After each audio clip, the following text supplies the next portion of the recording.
ఆమెకు మహిళా శిరోమణి అవార్డు లభించింది. అదే ఏడాది రాజస్థాన్ ప్రభుత్వం మహారాణా ప్రతాప్ సత్కారంతో గౌరవించింది. 1993లో ఇండియన్ మౌంటనీరింగ్ ఫెడరేషన్ బంగారు పతకాన్ని ప్రదానం చేసింది. 1993లో కేంద్ర ప్రభుత్వం రాజీవ్ గాంధీ ఎక్సలెన్స్ అవార్డుతో సత్కరించింది. అదే ఏడాది హర్యానా ప్రభుత్వం భీమ్ పురస్కారంతో, 1994లో కేంద్ర ప్రభుత్వం నేషనల్ అడ్వెంచర్ అవార్డుతోనూ గౌరవించాయి. 1995లో ఆమెకు భారత్ గౌరవ్ సత్కారం లభించింది. 1998లో కేకే బిర్లా పురస్కారం, అదే ఏడాది భారతీయ అంతరిక్ష పరిశోధన సంస్థ ఇస్రో అవార్డు వరించాయి. 2000 సంవత్సరంలో భారత ప్రభుత్వం పద్మశ్రీ పురస్కారంతో గౌరవించింది. 2001లో అర్జున అవార్డు లభించింది. 2003లో ఢిల్లీ ప్రభుత్వం రాజీవ్ గాంధీ స్టేట్ స్పోర్ట్స్ అవార్డును ప్రదానం చేసింది.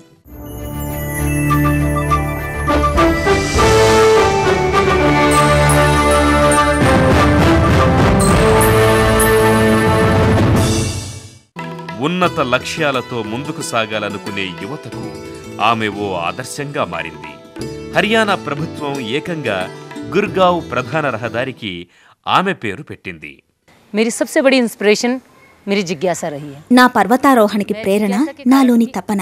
आज इतनी आगे तक आई हूँ क्योंकि मैं माउंटेनियरिंग के बारे में बिल्कुल नहीं जानती. మొదట పర్వతారోహణ గురించి నాకేమీ తెలీదు. అయితే తెలుసుకోవాలన్న ఆకాంక్షే ఆ పర్వతారోహణ గురించి నేను పూర్తిగా తెలుసుకునేలా చేసింది. ఆ కాంక్షే చివరికి ఎవరెస్ట్ శిఖరారోహణ చేయించింది. ट्रेनी रही हूँ. मेरे ख्याल से इसीलिए मुझे सबसे अव्वल दर्जा मिला था. मैं ये युवाओं के लिए నేను యువతీ యువకులకు చెప్పేదొక్కటే, వారిలోని తపన అభిరుచులను గమనించాలి, ఆ మార్గాల్లో ముందుకు సాగాలి. ఖతం ని కరే. ఆమె విజయగాథతో పర్వతారోహణ అనేది ఓ సాహస క్రీడగానే కాకుండా వేలాది మందికి ఉపాధి చూపే మార్గంగా మారింది. సంతోష్ కీర్తి ఖండాంతరాలు వ్యాపించింది. ఆమె అనేక దేశాల్లో పర్యటించి పర్వతారోహణపై ఉపన్యాసాలిచ్చింది. ఔత్సాహికుల్లో స్ఫూర్తి రగిలించింది. 1995లో జపాన్ వెళ్లి ఆ దేశ అత్యున్నత శిఖరమైన ఫ్యూజియామాపై మన జెండా ఎగురవేసింది. 1998 ఫిబ్రవరిలో అర్జెంటీనా వెళ్లి ప్రపంచంలో అతి పొడవైన పర్వత శ్రేణులుగా ప్రసిద్ధి చెందిన ఆండీ పర్వతాలపైన పాదం మోపింది. సంతోష్ యాదవ్ తాను నమ్మినా సాధించాలనుకున్న లక్ష్యాల్ని స్పష్టంగా దర్శించుకుని అందుకు అనువైన మార్గాల్ని ఎంచుకుంది.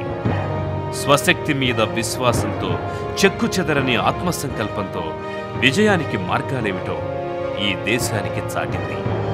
అవరోధాలు ఎదురైన ఆగని ప్రయాణం ఎలా ఉంటుందో ఆమె ప్రస్థానం చూస్తే బోధపడుతుంది.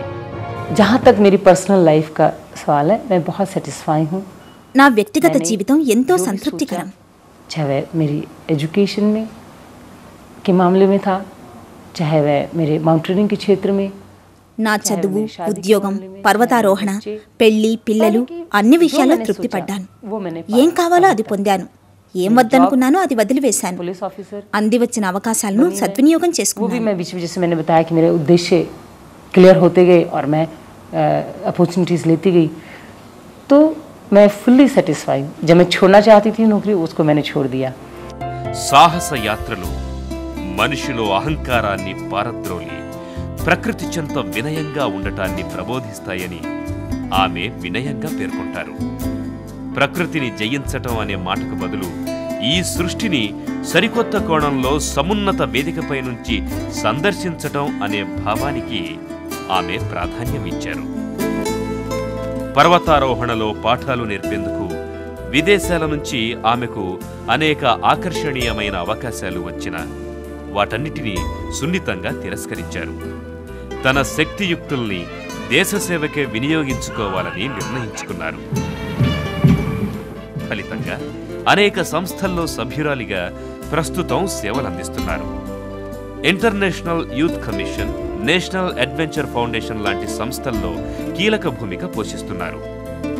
అంతేకాదు, తన ఉద్యోగం నుంచి స్వచ్ఛందంగా తప్పుకొని గుర్గావ్ దగ్గర అనేక సేవా కార్యక్రమాలు నిర్వహిస్తున్నారు. గ్రామీణ ప్రాంతాల్లో మహిళలకు విద్యావకాశాలు మెరుగుపడాలని, ఆరోగ్య కార్యక్రమాలు మరింత ఉధృతంగా సాగాలని ఆమె భావిస్తున్నారు. దేశంలో అవినీతి ఆమెను ఎంతగానో కదిలిస్తోంది. ఆ విషయం ప్రస్తావిస్తూనే ఆమె భావోద్వేగాలకు లోనవుతారు. आज जो है किस वक्त कोई छोटे से लालच के लिए पलट जाएगा, चाहे वह राजनीति का क्षेत्र है. ప్రస్తుతం సమాజంలో స్వార్థం పెరిగింది. రాజకీయ రంగం, విద్యారంగం, ఉద్యోగ రంగం, క్రీడా రంగాల్లో ఇలా ప్రతి చోట స్వార్థం, అవినీతి చోటు చేసుకుంటున్నాయి. मैं आज काफ़ी मैं इस चीज़ के लिए बहुत चिंतित हूँ और उसके लिए मेरी हमेशा कोशिश रहेगी. ఈ అంశాలు నన్ను ఎంతో కలవరపెడుతున్నాయి. ఆ సంఘటనల గురించి తీవ్రంగా ఆలోచిస్తుంటాను. పరిష్కారాల కోసం తప్పిస్తాను. రాత్రులు ఆ ఆలోచనాధారను నా డైరీలో పొందుపరుస్తుంటాను.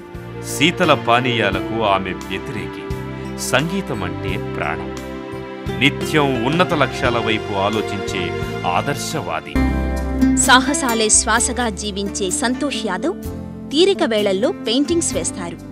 గృహాలంకరణతో ముచ్చట తీర్చుకుంటారు. నచ్చిన రంగు నీలం. ఎక్కువగా సంప్రదాయ దుస్తులనే ధరిస్తారు. మల్లెపువ్వులను అమితంగా ఇష్టపడతారు. పర్యాటక ప్రదేశాల్లో అండమాన్ నికోబార్ దీవులంటే అనురక్తి. కష్టకాలంలో గుండె నిబ్బరాన్ని ప్రదర్శించిన ఇందిరాగాంధీని స్ఫూర్తిదాతగా భావిస్తారు. సాహసం లేనిదే జీవితం లేదని చెప్పే సంతోష్ యాదవ్ పర్వతాలే తన స్వప్నం, పర్వతాలే తన దుర్గం, పర్వతాలకు ప్రణమిల్లుతానంటూ సగర్వంగా పేర్కొంటుంది. ఆమె ఎంత ఎదిగినా ఒదిగి ఉండాలన్న శిఖర సందేశాన్ని మోసుకొచ్చిన ఓ హిమపుత్రిక, వినయ గీతిక, విజయ గీతిక, జాతి జనులకు సదా స్ఫూర్తి మంత్రం.